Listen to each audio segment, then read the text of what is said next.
Welcome to Duality Gamecast, sponsored by Gladiator Games. Today's episode, El Dorado Canyon. Back in November, we had a contest. It was 5 tribes giveaway contest. A lot of fun. The winner was a fella named Ben Weems. Mm-hmm. And since then, we've got to know him. We've learned that he is a game designer. And he put a game on Kickstarter, El Dorado Canyon. And we really enjoyed our copy of the game and wanted to talk about how it plays. Yeah. El Dorado Canyon is a simultaneous action-taking game where you're a bunch of cowboys shoot each other in the face trying to get victory points through infamy and gold.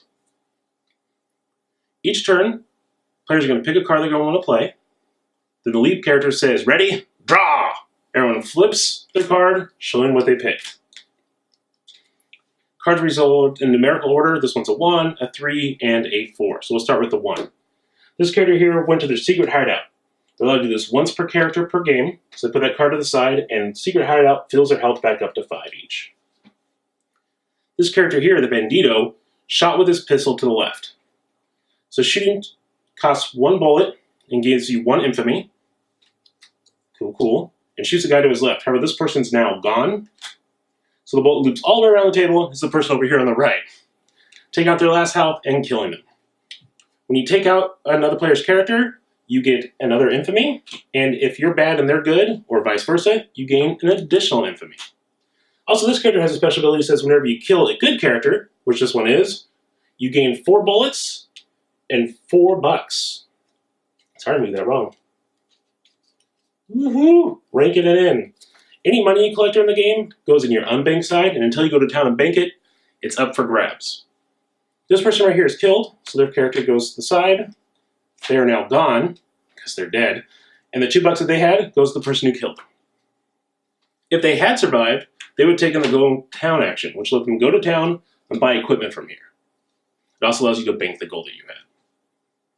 After each round, play passes to the next player. Everyone picks the new cards they want to play, which in this case is only this character because these people are both gone. See who wants to do. Oh, he's going to do the smart action right here. Let's see. Next round, draw. Flip it over. He's going to do the mine action. He gives him $2. He's winning so much right now. Then, gone cards flip back over. Play passes.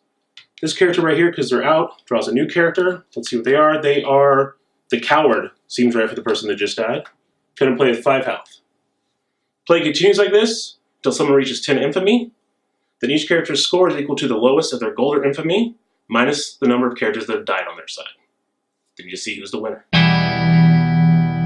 So El Dorado Canyon is a card game for 4 to 6 players. William, talk to me about how this game plays. It's fast-paced. It has that real in-your-face type mechanic to it where you're shooting each other stuff, but it's one of those enjoyable games where no one gets their feelings hurt because you're right back in as soon as you get taken out.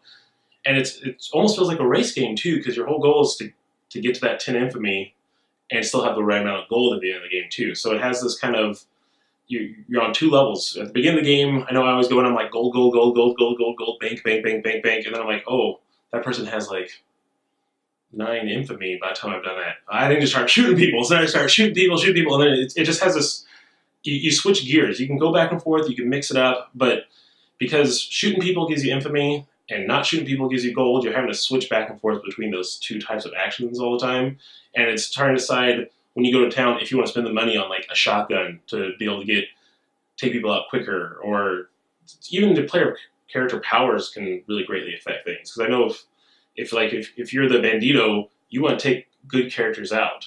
But if the people to your left or right are bad, you're like, well, killing them gives me an infamy, but it's not as like beneficial. Maybe I'll mine for right now. It's always, you're always kind of changing, and it's always kind of the people to your left and right that's making you decide kind of the actions you're going to take. I know we played a few times where someone really starts getting shooty for a while, and then everybody starts going into the, what's it called, the dodge or whatever it is action that when they shoot you, they lose infamy.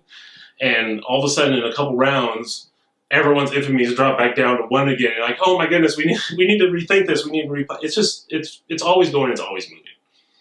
Yeah, it's got unique player powers.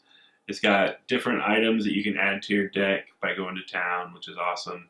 The play between having enough gold and having enough infamy, because it's the lowest of the two, which is going to win the game for you, is pretty cool. I like it. Kind of gives you that second level thinking to what ostensibly is maybe a more casual game.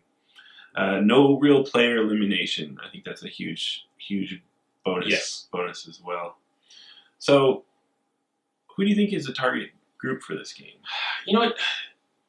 It kind of straddles that line. I think this is like the maybe a gateway game from the casual people, the friends that you come over and you're like, hey, you want to play a game? They're like, I'll play Uno. And then you can be like, okay, well, let's play this. The theme's fun enough.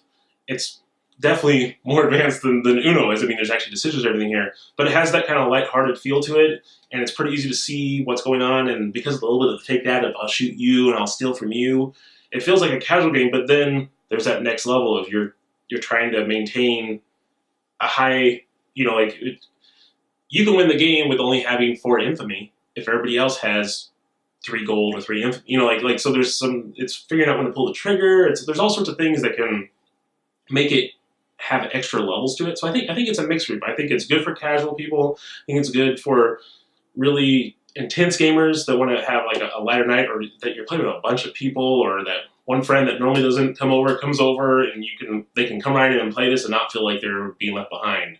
No one ever plays this game and goes, oh my god. But at the same time, you don't play the game and go, this is boring. It has meat to it. So mixed. Yeah, I think that no player elimination, it makes it a real inclusive game. And serious gamers, they want their light games. They want their casual games as well. They're going to have those in their collection. So this fits that niche perfectly. Thank you, guys. Thank you. I want to thank Ben for Dorado Canyon. It was a lot of fun to play. I want to know if there's any other game designers out there that watch our show. Let us know in the comments below. I'd love to check out your game, maybe review it on our show. Thank you to all these people for helping us out. Don't forget to click on me, this beautiful box here, to subscribe. Your goal is to collect the most infamy and gold before the game time runs out.